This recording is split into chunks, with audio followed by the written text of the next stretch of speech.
last year, Google came up with something called SGE. It was like their retake on how they're going to make Google look. They're going to basically refresh the whole way that search happens. They want to basically roll out a new way Google looks, and it's going to highlight short videos from YouTube on the Google page. It's going to highlight like sort of a community aspect. So almost like people can talk to each other, like content creators. That just gave signals to me like, okay, if they're trying to highlight YouTube and videos on Google search, let's get ahead of it, right? Let's start creating videos that answer people's questions.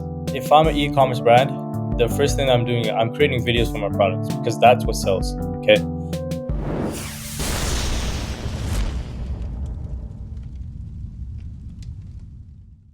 If you haven't yet used Motion, the creative analytics platform used by top e-com and D2C brands like Fiore, True Classic, The Farmer's Dog, Hexclad, and hundreds more to ship winning ads, here's why you should try it out.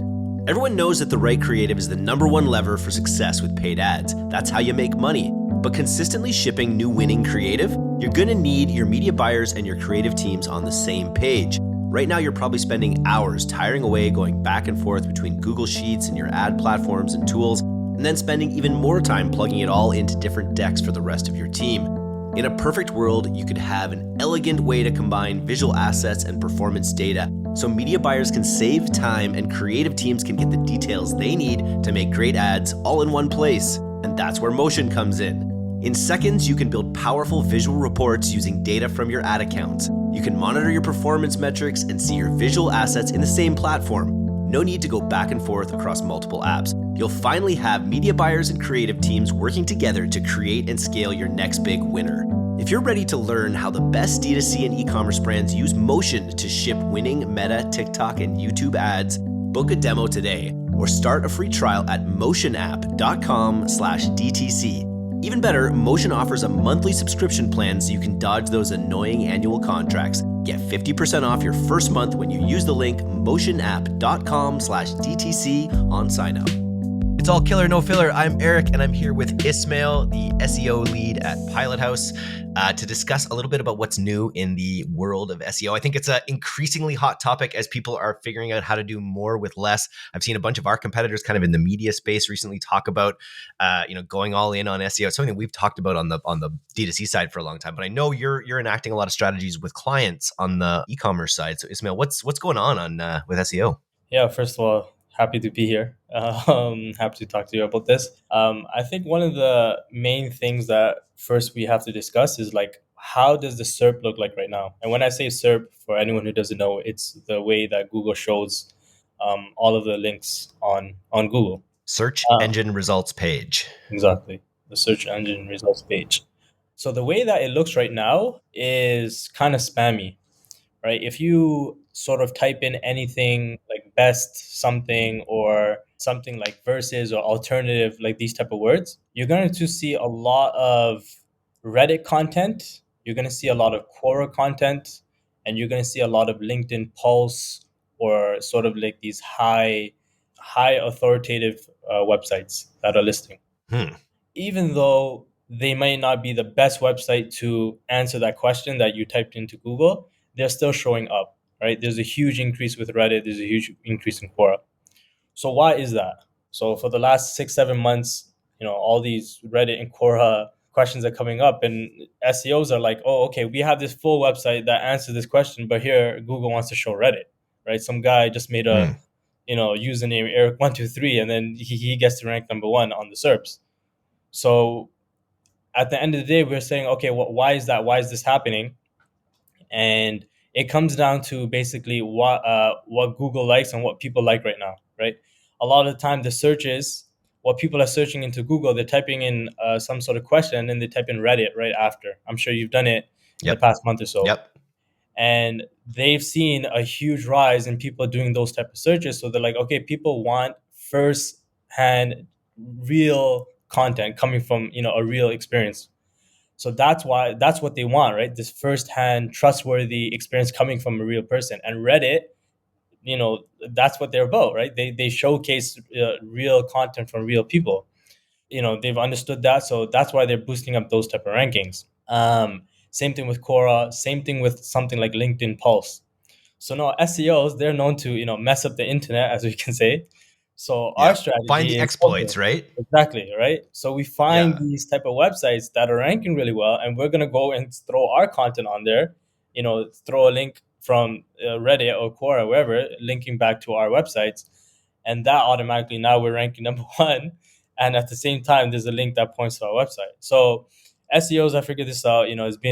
It's basically called something called Parasite SEO. Okay, that's the Because what that's not a good user experience, really.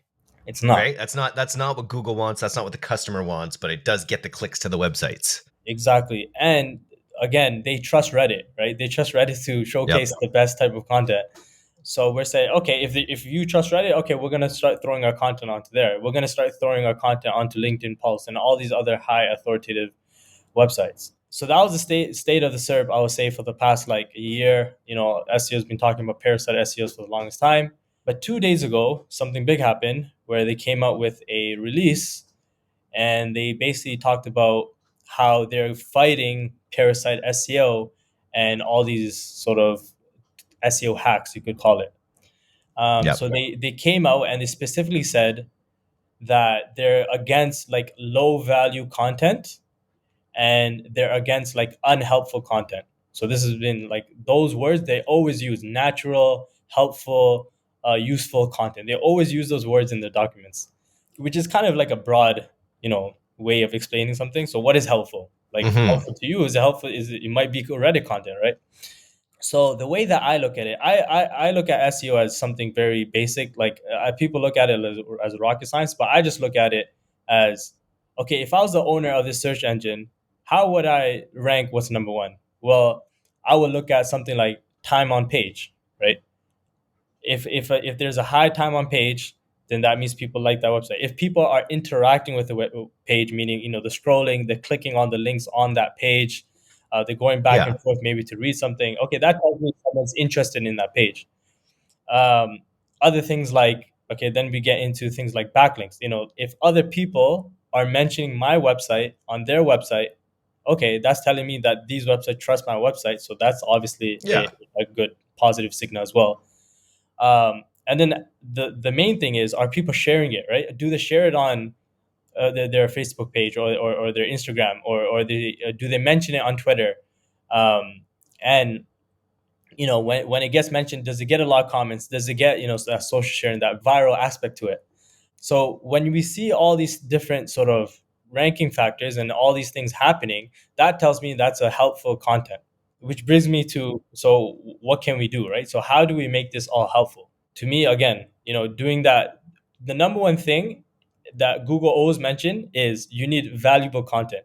If it's not valuable content, and this was the big thing with the update, was that they actually de-indexed entire websites. So in the last like year, some people have been playing around with like AI generated content in a scale. Yep. Like I'm talking about creating 30,000 pages within 1 week. There was someone who did a test. So those type of websites, they all got de-indexed, so that you can't even find them on Google anymore. So obviously, don't scale. They mentioned that that they don't really care if it's AI or if it's human, but it just has to have value. And obviously, if you're doing something Yeah. in scale, it's not going to have a lot of value. Um, When you're determining how things have value, like does that mean like it's funny when I think about D2C, I look at all the different people that have written about how to do Facebook ads or how to do the thing we do. We probably have to be does it have to be unique value? Does it have to be like if there's a bunch of stuff written about the same stuff, do we have to find a way to provide unique value, or as long as we're meeting the bar of someone will have a valuable time on our website, that should be enough? they use that exact word, the exact word I'm just reading right now: reducing low quality, unoriginal results. Right? Yeah. That's the main header that they have in that update: unoriginal results. So to me, when I read that, I say, okay, you want to have that unique aspect. And SEOs, we call it info gain or information gain. That's what the phrase that they use.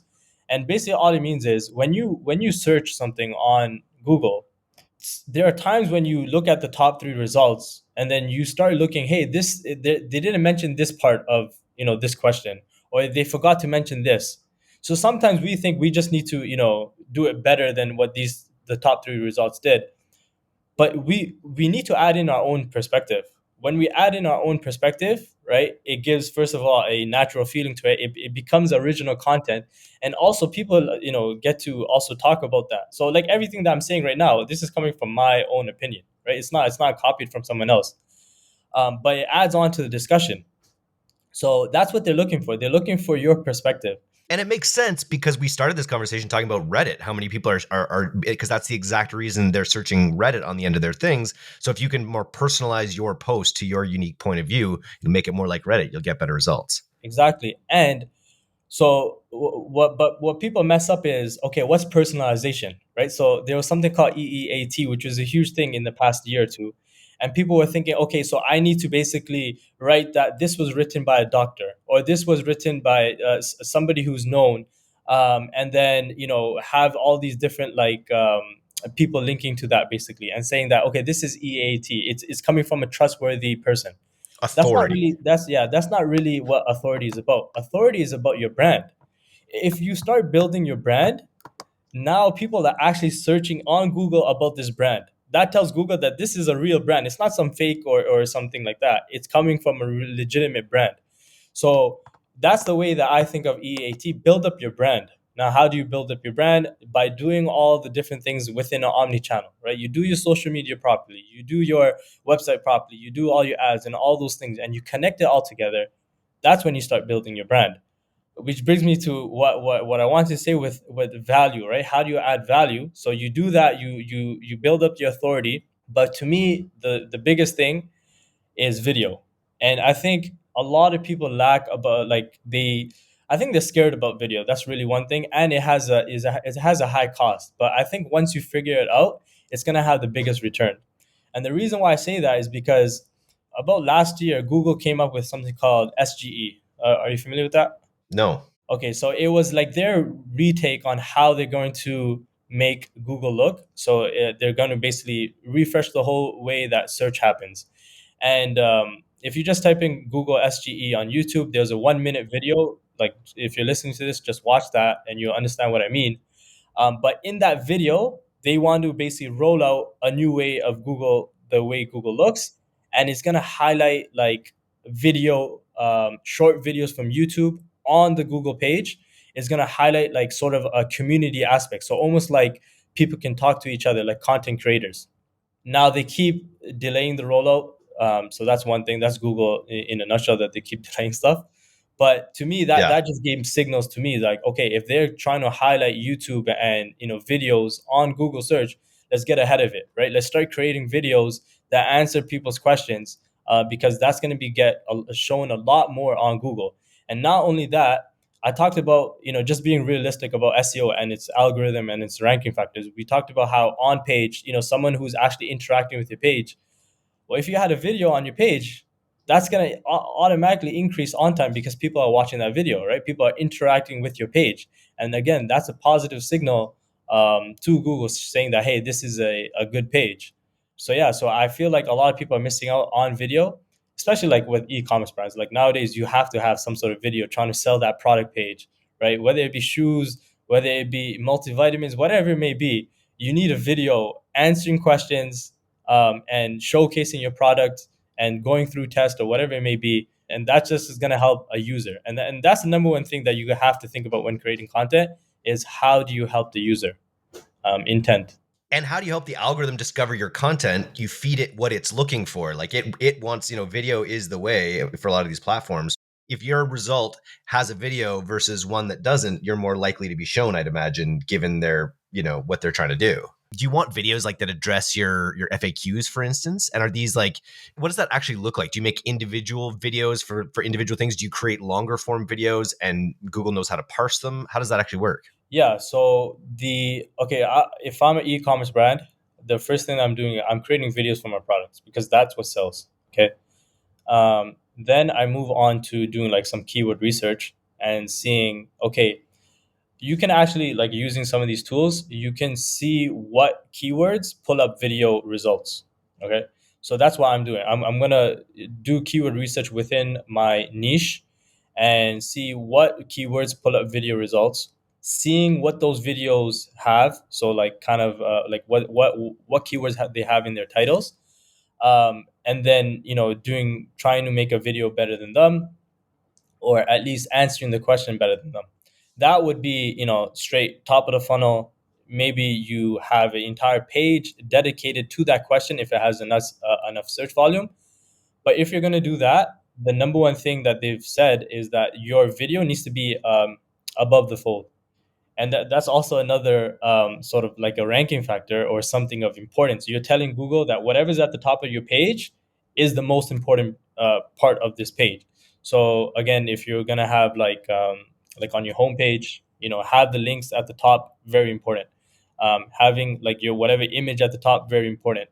Whatever words come up at the top, very important. So you always want your H1, which is a header one, which is what we say like a subtitle of the page, at the top of the page. So again, your video, if it's important, if it's the most important thing on that page, you have it at the top of the video. And if it's not actually the most important part of the page, it won't get indexed. So a video won't get indexed. If it doesn't get indexed, then it won't get shown on Google. Horizontal or vertical? That doesn't matter. Doesn't matter. Doesn't matter. Because everyone's on mobile, right? So it's a better experience on vertical, but people are fine with it being horizontal. Yeah, it'll get indexed either way, but again, that's probably on your call. I would look at what YouTube is showing, because again, that's two search engines that you're basically going for when you create these videos. And that's the thing, like that's why I say video is so powerful, because honestly, you could just take one video, and if you have the right editing team, then you'll be able to get it onto YouTube, you'll be able to get it onto Instagram, you'll be able to use it for all the other social media platforms. So that's why it is costly, but at the same time, the return on investment is amazing because you can use it everywhere.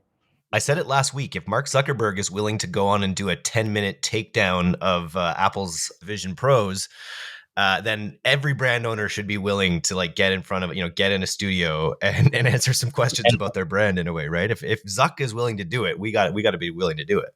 And I get it. It's like there's that uneasy part to it. Like, people are not comfortable in front of a video. So just like, I mean, you see the editing nowadays. You see the AI tools that are out there that are able to answer these questions. Maybe you could just talk, right? Use yourself as a voiceover.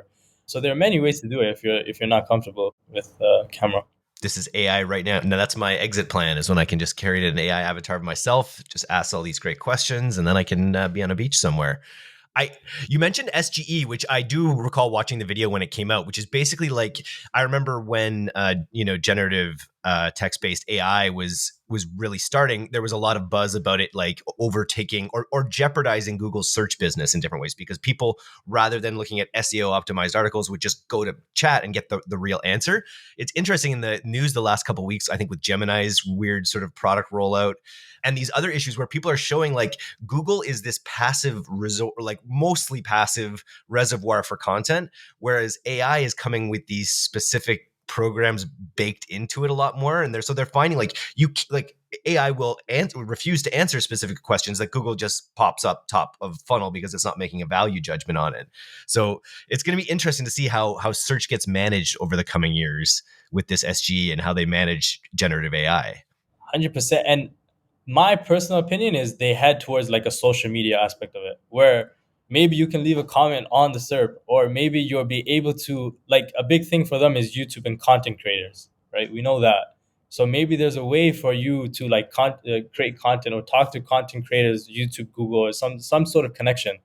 Or maybe they take it in a way where, you're upvoting, just like how Reddit has it, you're upvoting. Because recently they just made a business transaction with Reddit. It was like $60 million or something like that to use buying their third-party data, right? Exactly. So like, I don't know. For me, that's the way that I think the future looks like, in terms of like they want that community aspect of it, but how do you build that into a search? That's the part. It's super interesting because it's like Google defined Web 2.0 in a way, right? By just creating a bulletin board for all the best, the best companies and websites out there. Web 3.0 comes along and it's like, that's Meta and that's or maybe that's Web 2. Maybe I'm thinking Web 1 versus Web 2. And now it's funny that SRPs are want to kind of become social networks or become these other more interactive places. Yeah, especially since like nowadays it's hard to find like real good content on Google because of all the stuff that people are doing. Yeah. So here's one question though. If people are still, because people are still adding Reddit, I was just read a tweet about it the other day. They're still adding Reddit to their searches. Obviously, Google is maybe deprioritizing people that aren't searching for that. But because so many people are still searching Reddit, are you still advising brands to be building out Reddit profiles in a similar way to capture this intent? Yeah, I would say it doesn't hurt to do it. Still do it. Use all the platforms that are out there, right? Quora, Reddit, LinkedIn Pulse. But again, like with this new update, now this is the thing about Google. They always say we're gonna do this, we're gonna clean it up, and then nothing really happens. So again, we'll see. They've said that they're giving 1 month notice, and in May 4th or 5th, they're gonna basically come down with the axe and take all these websites down. So we'll see what happens with all that content. I still think Reddit will be up there because there's so many searches. So utilize that platform. Um, but maybe it just won't be number 1 or 2. It will be like number 7 or 8. How many of these predatory business models has Google crushed over the years?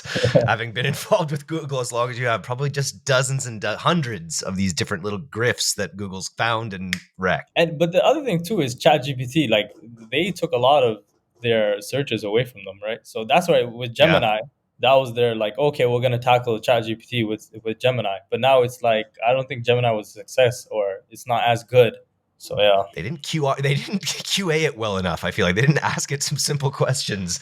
It seems crazy that a company of that size could have such a bad rollout of something without. Did you ask it to produce a picture of a Caucasian person? Like, did you try? Like, it's absolutely wild. But anyway, don't need to get into that.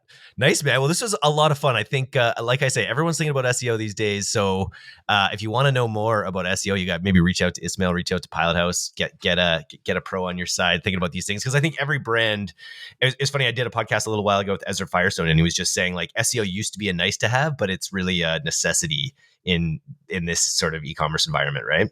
100%. Like when I look at websites and you still don't have a category page, or you don't have optimized titles, like these are very basic things and it's so easy. Like if you just make a 1 minute change right now, it'll help you down the road 5-6 months from now, and you'll see actual sales come from it. And all it really took was 1 minute to change the title. The very basics. Just do the very basics at the very least, and then the more experience or advanced stuff, come talk to me. I'll help you out. Yeah, it's especially, you described like the ecosystem where people are spending on ads, they're building out their social. Like if you're doing all those things and you're not building like the central nervous system of your brand to like absorb all the value you're creating elsewhere and benefit from it.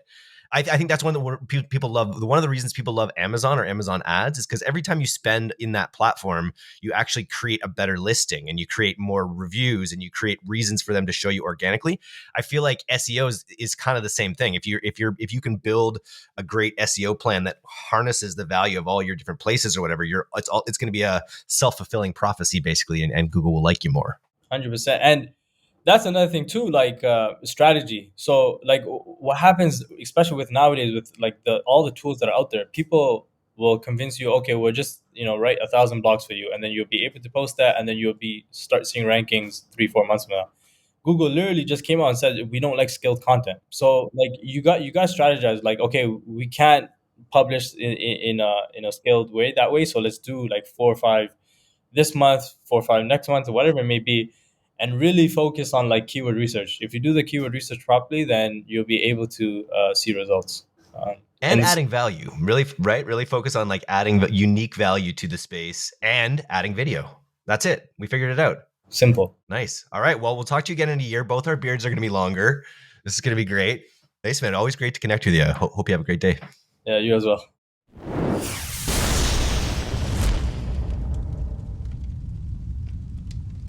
Thanks so much for listening to today's episode. If you're not a subscriber to our newsletter, you can do that right now at direct-to-consumer, all one word, .co.